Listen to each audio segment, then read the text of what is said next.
So ನಮಗೂ ಕೂಡ ಒಂದು ರೀತಿ ಆಘಾತ ಆಗುವಂಥದ್ದು. ಮೊನ್ನೆನೂ ಕೂಡ ಅವರು ಒಂದು 15 ದಿನ ಮಾತಾಡಬೇಕಾದ್ರೆ ನಾನು ಅಪಾಯಿಂಟ್ಮೆಂಟ್ ಕೇಳಿದೆ. ಇನ್ನೊಂದು ಸ್ವಲ್ಪ ದಿನ ಆದಮೇಲೆ ನಿಮಗೆ ಅಪಾಯಿಂಟ್ಮೆಂಟ್ ಕೊಡ್ತೀನಿ, ಇನ್ಫೆಕ್ಷನ್ ಆಗ್ಬೋದು ಆ ದೃಷ್ಟಿಯಿಂದ ಅಂತೇಳಿ ಅವತ್ತು ಅವ್ರಿಗೆ ಮಾತಾಡೋಕ್ಕೆ ನನಗೆ ಅವಕಾಶ ಸಿಕ್ಕಿಲ್ಲ. ಎಸ್ ಎಂ ಕೃಷ್ಣ ಅವ್ರ ಬಗ್ಗೆ ಈಗಾಗಲೇ ಸನ್ಮಾನ್ಯ ಮುಖ್ಯಮಂತ್ರಿಗಳು ಅವರ ಒಡನಾಟದ ಬಗ್ಗೆ ಮಾತಾಡಿದ್ದಾರೆ. ಎಸ್ ಎಂ ಕೃಷ್ಣ ಅವ್ರದ್ದು ಅಂದರೆ ಆಗಿರುವಂಥ ಎಲ್ಲ ಮುಖ್ಯಮಂತ್ರಿಗಳನ್ನ ನೋಡಿದಾಗ, ನಾನು ಅವ್ರ ಮುಖ್ಯಮಂತ್ರಿ ಆಗಿದ್ದಾಗ ನಾನು ಅಪೋಸಿಷನ್ ಲೀಡರ್ ಆಗಿದ್ದೆ.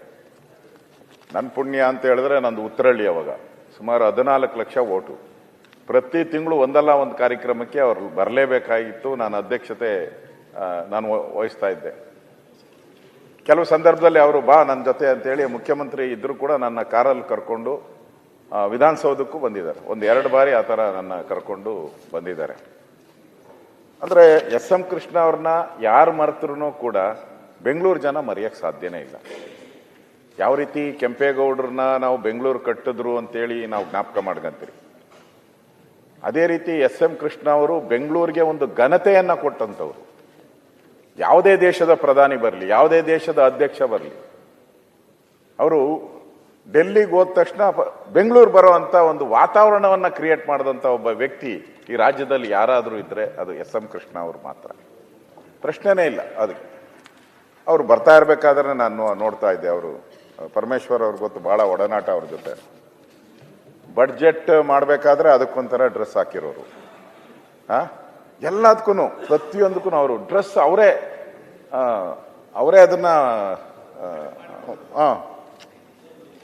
ಡಿಸೈನ್ ಪ್ರತಿಯೊಂದಕ್ಕೂ ಕೂಡ ಎಷ್ಟು ನೀಟು. ನಾವು ಪ್ರೆಸ್ ಮೀಟ್ ಮಾಡಬೇಕಾದ್ರೆ ನಾವು ಪದಗಳನ್ನ ಕನ್ನಡದಲ್ಲಿ ಹುಡುಕ್ತೀರಿ, ಇಂಗ್ಲೀಷಲ್ಲಿ ಹುಡುಕ್ತೀರಿ. ಅವರು ಇವತ್ತು ಆಡಿರುವಂಥ ಪ್ರೆಸ್ ಮೀಟಲ್ಲಿ ಕನ್ನಡದ ಪದ, ಇಂಗ್ಲೀಷ್ ಪದ ಡಿಕ್ಷನರಿಯಲ್ಲೂ ಸಿಗಲ್ಲ. ಅಷ್ಟು ನೀಟಾಗಿ ಮಾತಾಡ್ತಾರೆ.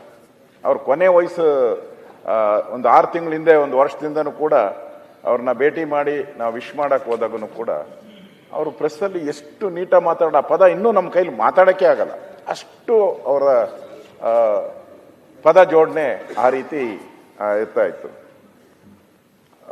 ಆಗ ಅಟಲ್ ಬಿಹಾರಿ ವಾಜಪೇಯಿ ಅವರು ಪ್ರಧಾನಮಂತ್ರಿಗಳಾಗಿದ್ದರು.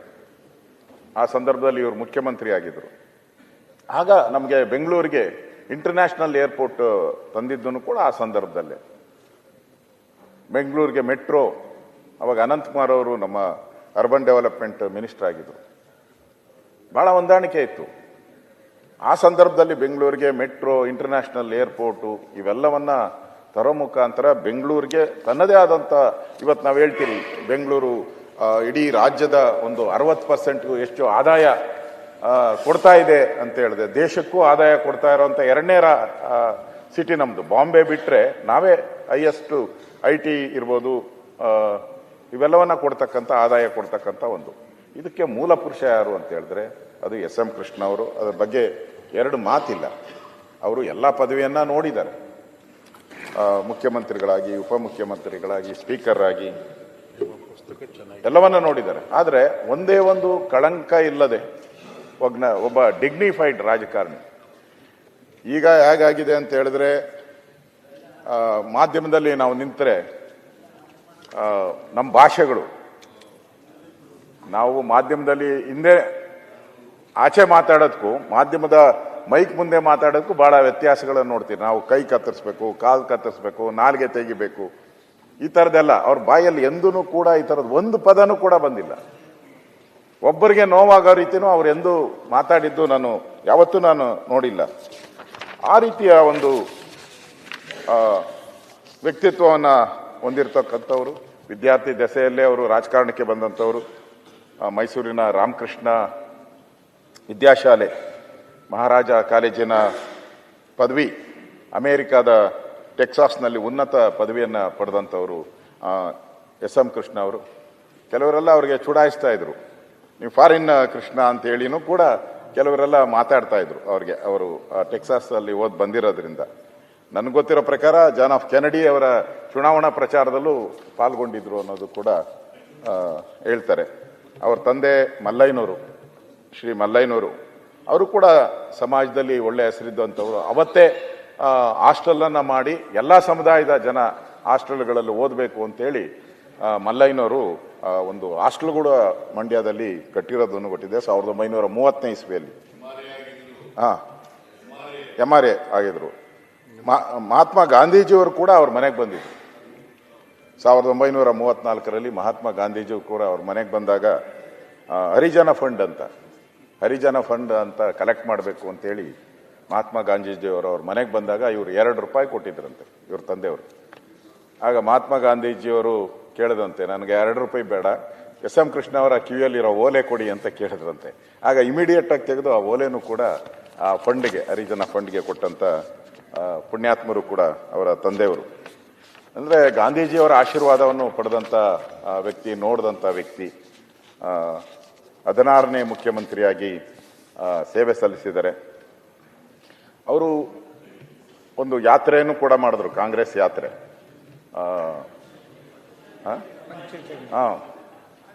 ಪಾಂಚಜನ್ಯ, ಅದ್ರ ಮುಖಾಂತರ ಬಹುಮತವನ್ನು ಪಡೆದ್ರು. ಕಾಂಗ್ರೆಸ್ ಅಧ್ಯಕ್ಷರಾಗಿ ಬಹುಮತನೂ ಕೂಡ ಪಡೆದ್ರು. ಆದರೆ ಬಹುಮತ ಪಡೆದ ಮೇಲೆ ಅವರು ರಾಜ್ಯಭಾರ ನೆಮ್ಮದಿಯಿಂದ ಮಾಡೋಕ್ಕಾಗಲೇ ಇಲ್ಲ. ಬರಗಾಲ, ಕಂಟಿನ್ಯೂಸ್ ಬರಗಾಲ ಬಂತು. ಅದಾದಮೇಲೆ ಕಂಬಾಲಪಲ್ಲಿ ದಲಿತರ ಒಂದು ನರಮೇಧದ ಒಂದು ಸಂದರ್ಭ ಕೂಡ ಅವರು ಫೇಸ್ ಮಾಡುವಂಥ ಒಂದು ಪರಿಸ್ಥಿತಿ ಆಯಿತು. ಅದಕ್ಕಿಂತ ಹೆಚ್ಚಾಗಿ ಡಾಕ್ಟರ್ ರಾಜ್ಕುಮಾರ್ ಅವರ ಅಪಹರಣ ಆಯಿತು. ಆ ಅಪಹರಣನೂ ಕೂಡ, ನಾಗಪ್ಪ ಅಪಹರಣ, ಇವೆಲ್ಲನೂ ಕೂಡ ಒಂದಲ್ಲ ಒಂದು ಫೇಸ್ ಮಾಡಿದ್ರು. ಕಾವೇರಿ ಗಲಾಟೆನೂ ಕೂಡ ಆಗಲೇ ಪ್ರಾರಂಭ ಆಗಿದ್ದು. ಕಾವೇರಿಗೋಸ್ಕರ ಪಾದಯಾತ್ರೆ ಮಾಡಿದ್ರು. ಸುಪ್ರೀಂ ಕೋರ್ಟ್ ಆದೇಶ ಬಂದು ಆ ಪಾದಯಾತ್ರೆಯನ್ನು ರದ್ದು ಮಾಡಿದ್ರು. ಅಂದರೆ ಅವರ 4.5 ವರ್ಷ ಅವರು ಆ್ಯಕ್ಚುಲಿ ಇನ್ನೂ 6 ತಿಂಗಳು ಮುಖ್ಯಮಂತ್ರಿಗಳಾಗಿರ್ಬೋದಾಯಿತು. ಆದರೆ ಅವತ್ತು ಅವರ ಜೊತೆಲಿದ್ದವರೇನು ಅವ್ರಿಗೆ, ಇಲ್ಲ ನೀವು ಬೇಗ ಚುನಾವಣೆಗೆ ಹೋದ್ರೆ ಮತ್ತೆ ಮುಖ್ಯಮಂತ್ರಿಗಳಾಗ್ತೀರಾ ಅಂತೇಳಿ, ಹೇಗೆ ಅಟಲ್ ಬಿಹಾರಿ ವಾಜಪೇಯಿ ಅವರು ಹಾಗೆ ಬೇಗ ಚುನಾವಣೆಯನ್ನು ಘೋಷಣೆ ಮಾಡಿದ್ರು ಅಟಲ್ ಬಿಹಾರಿ ವಾಜಪೇಯಿ ಅವರು. ಸೊ SM ಕೃಷ್ಣ ಅವರು ಕೂಡ 6 ತಿಂಗಳು ಮುಂಚೆ ಹೋದರೆ ಒಳ್ಳೇದಾಗುತ್ತೆ ಅಂತೇಳಿ ಯಾರೋ ಅವ್ರಿಗೆ ಕಿವಿ ಚುಚ್ಚಿರ್ತಾರಲ್ಲ, ಹೇಳಿದ್ರು. ಹೋದ್ರು. ಆ ಚುನಾವಣೆಯಲ್ಲಿ ಅವರು ಗೆಲ್ಲಕ್ಕೆ ಆಗಲಿಲ್ಲ. ಅದು ಕೂಡ ಒಂದು ಅವರ ವಿಚಾರದಲ್ಲಿ ಒಂದು ಸವಾಲುಗಳನ್ನು ಎದುರಿಸಿದಂಥ ಒಬ್ಬ ಮುಖ್ಯಮಂತ್ರಿಯಾಗಿ ಕೆಲಸ ಮಾಡಿದ್ದಾರೆ. ಇಂಡಿಯಾ ಟುಡೇ ಕೂಡ ಅವ್ರನ್ನ ನಂಬರ್ 1 ಚೀಫ್ ಮಿನಿಸ್ಟರ್ ಅಂತ ಬಿರುದನ್ನು ಕೂಡ ಇಂಡಿಯಾ ಟುಡೇ ಪತ್ರಿಕೆಯಲ್ಲೂ ಕೂಡ ಅವರಿಗೆ ಬಿರುದನ್ನು ಕೂಡ ಕೊಟ್ಟಿದ್ರು. ಒಂದು ನನಗೆ ತಿಳಿದ ಪ್ರಕಾರ ಯಾವುದೇ ರೀತಿಯಾದಂಥ ಒಂದು ಕಾಂಟ್ರವರ್ಸಿಗೆ ಕ್ರಿಯೇಟ್ ಆಗಲಿಲ್ಲ. ನಾನು ಅವ್ರ ಮನೆಗೆ ಹೋದಾಗ ನಾನು ಕೇಳಿದೆ, ಸರ್ ಹೇಗೆ ನಿಮ್ದು ಸಮಯವನ್ನು ಕಳೀತೀರಾ ಅಂತ. ಅವಾಗ ಹೇಳಿದ್ರು, ನಾನು ಈ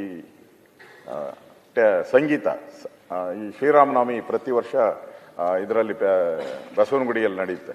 ಒಂದು ಆ ಶ್ರೀರಾಮನವಮಿ ಸಂಗೀತಕ್ಕೂ ಅವ್ರು ಮಿಸ್ ಮಾಡ್ತಾ ಇರಲಿಲ್ಲ. ಪ್ರತಿ ವರ್ಷನೂ ಕೂಡ ಆ ಒಂದು ಸಂಗೀತ ಕಾರ್ಯಕ್ರಮಕ್ಕೆ ಹೋಗ್ತಾ ಇದ್ರು.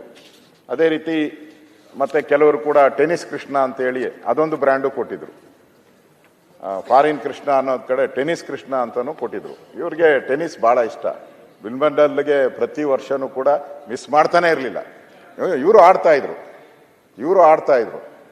ಒಂದು ಬಾರಿ ಅವರು ಕಳೆದ ಒಂದು 10 ವರ್ಷದಿಂದ ಇರಬೇಕು, ನನ್ನ ಕರೆದ್ಬಿಟ್ಟು, ನಾನು ಟೆನ್ನಿಸ್ ಅಧ್ಯಕ್ಷನಾಗಿದ್ದೀನಿ, ನನ್ನ ಕೈಲಿ ಸಭೆಗೆ ಹೋಗೋಕ್ಕಾಗಲ್ಲ, ನೀನು ಅದಕ್ಕೆ ಉಪಾಧ್ಯಕ್ಷನಾಗು ಅಂತೇಳಿ ನನಗೆ ಕರೆದು ಅವರೇ ನನ್ನನ್ನು ಉಪಾಧ್ಯಕ್ಷನ ಮಾಡಿದ್ರು.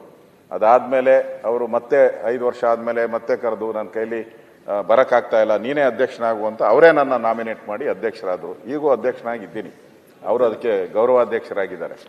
ಆಗ ಟೆನ್ನಿಸ್ಗೆ ಒಂದು ಅಂತಾರಾಷ್ಟ್ರೀಯ ಮಟ್ಟದ ಒಂದು ಟೆನ್ನಿಸ್ ಟೂರ್ನಮೆಂಟ್ಗಳಲ್ಲಿ ಬೆಂಗಳೂರಿಗೆ ಬರಬೇಕಾದ್ರೆ ಇವರೇ ಮೇನ್ ಕಾರಣ. ಆ ಥರದ್ದು ಒಂದು 10 ಟೆನ್ನಿಸ್ ಕಾರ್ಯಕ್ರಮಗಳನ್ನು ಮಾಡಿದ್ದಾರೆ. ಇವತ್ತು ಸರ್ಕಾರದಿಂದನೂ ಕೂಡ ಅನುದಾನಗಳು ಕೊಡ್ತಾ ಇದ್ದಾರೆ. ಯಾಕಂದರೆ SM ಕೃಷ್ಣ ಅವರು ಹೆಸರು ಮೇಲೇನೆ ಹಾಕಿದ್ದೀರಿ ನಾವೆಲ್ಲದರಲ್ಲೂ. ಅದು ನೋಡಿದ ತಕ್ಷಣ ಯಾರೇ ಮುಖ್ಯಮಂತ್ರಿ ಇದ್ರೂ ಅದಕ್ಕೆ ಹಣ ಸ್ಯಾಂಕ್ಷನ್ ಮಾಡ್ತಾರೆ.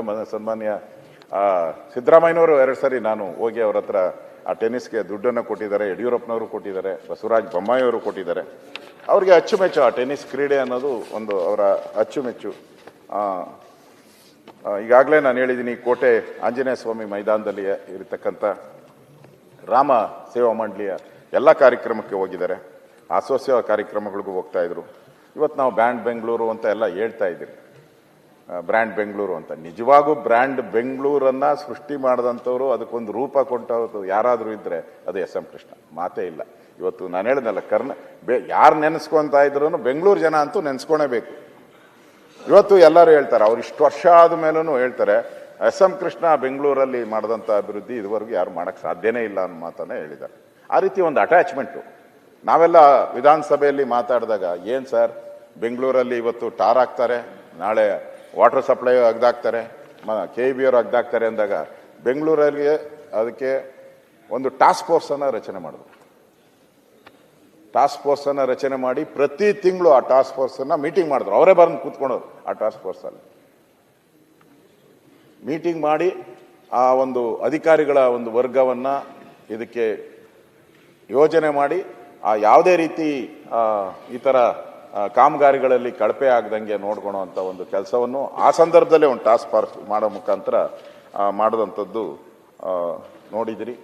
ವಿಶೇಷವಾಗಿ ಅವರಿಗೆ 2023ರಲ್ಲಿ ಪದ್ಮವಿಭೂಷಣ ನರೇಂದ್ರ ಮೋದಿಯವರ ಸರ್ಕಾರ ಅವರ ಸೇವೆಯನ್ನು ಗುರುತು ಮಾಡಿ 2023ರಲ್ಲಿ ಅವರಿಗೆ ಪದ್ಮಭೂಷಣ ಅವಾರ್ಡನ್ನು ಕೂಡ ಕೊಟ್ಟಿದ್ದಾರೆ. ಮತ್ತು ಈಗಾಗಲೇ ಹೇಳಿದ್ರು ಮುಖ್ಯಮಂತ್ರಿಗಳು, ಅವರು ರಿಟೈರ್ಡ್ ಆದಮೇಲೆ ಮೊನ್ನೆವರೆಗೂ ಕೂಡ ಅವ್ರ ಮನೆಗೆ ಎಲ್ಲ ಕಾಂಗ್ರೆಸ್ ಅವರು ಭಾಳ ಜನ ಹೋಗ್ತಾಯಿದ್ರು, BJP ಅವರು ಹೋಗ್ತಾಯಿದ್ರು, ಜನತಾದಳದವರು ಯಾರು ಹೋದ್ರೂ ಕೂಡ ಭಾಳ ಅನ್ಯೋನ್ಯತೆಯಿಂದ ಕೂತಿಸಿ, ಸಮಯ ಅಲ್ಲ ಅರ್ಧ ಗಂಟೆ 1 ಗಂಟೆ ಕೂತಿಸಿ ಮಾತಾಡಿ ಕಳಿಸ್ತಾ ಇದ್ರು. ಮತ್ತು ಅವರು ಜಾಸ್ತಿ ಮಾತಾಡ್ತಾ ಇರಲ್ಲ, ಪೂರ್ತಿ ಕೇಳಿಸ್ಕೊಂಡವರು. ಕೊನೆಯಲ್ಲಿ ಅವ್ರು ಮಾತಾಡ್ತಾ ಇದ್ದದ್ದು 2-3 ನಿಮಿಷ ಅಷ್ಟೇ. ನಾವು ಅರ್ಧ ಗಂಟೆ ಏನು ಮಾತಾಡಿರ್ತಾರಲ್ಲ ಆ ತಿರುನೆಲ್ಲ 2 ನಿಮಿಷದಲ್ಲಿ ಅವ್ರು ಹೇಳ್ಬಿಡೋರು. ಆ ಥರದ ಒಂದು ವ್ಯಕ್ತಿತ್ವವನ್ನು ನಾವು ನೋಡಿದಿರಿ. ಅದಕ್ಕೋಸ್ಕರ ನಾನು ಭಾಳ ಬಾರಿ ಭೇಟಿ ಮಾಡಿದ್ದೆ. ಕೊನೆಗೆ ಅವರು ಸುಮಾರು ಒಂದು 4-5-6 ವರ್ಷದಿಂದ ಇರಬೇಕು, ನನಗೆ ಒಂದಿನ ಫೋನ್ ಮಾಡಿದ್ರು. ಏನಪ್ಪ ಅಶೋಕ್, ನಾನು ನಿಮ್ಮ BJPಗೆ ಬರ್ಬೋದಾ ಅಂತ. ದೊಡ್ಡ ವ್ಯಕ್ತಿ, ನನಗೆ ಆಶ್ಚರ್ಯ ಆಗೋಯ್ತು. ಏನು ಸರ್ ನನ್ನ ಕೇಳ್ತಾ ಇದ್ದೀರಾ ಅಂತ. ಮನೆಗೆ ಬಾ ಅಂತ ಹೇಳಿದ್ರು, ಹೋದೆ. ಸೊ ನಾನು BJP ಸೇರ್ತಾ ಇದ್ದೀನಪ್ಪ, ನನ್ನ ಜೊತೆ ನೀನು ಬರಬೇಕು ಡೆಲ್ಲಿಗೆ, ಯಾಕಂದ್ರೆ ನಾನು ಹೊಸ ಪರಿಚಯ, ಅದಕ್ಕೋಸ್ಕರ ನೀನು ನನ್ನ ಜೊತೆಯಲ್ಲಿ ಬರಬೇಕು ಅಂತ ಹೇಳಿದ್ರು. ನನ್ನ ಜೊತೆಯಲ್ಲಿ ಕರ್ಕೊಂಡೋದ್ರು. ಡೆಲ್ಲಿಯಲ್ಲಿ ಅವರು ಅವರ ಶ್ರೀಮತಿಯವರೆಲ್ಲ ಬಂದಿದ್ದರು. ಅದೇ ಹೋಟ್ಲಲ್ಲಿ ನಾನು ಇದ್ದೆ. ಆಮೇಲೆ ನಮ್ಮ ಪಾರ್ಟಿಗೂ ಅವರು ಸೇರಿದ್ದೂ ಇದೆ. ಮತ್ತೆ ನನ್ನನ್ನು ಆವಾಗ ಚುಡಾಯಿಸಿದವರು.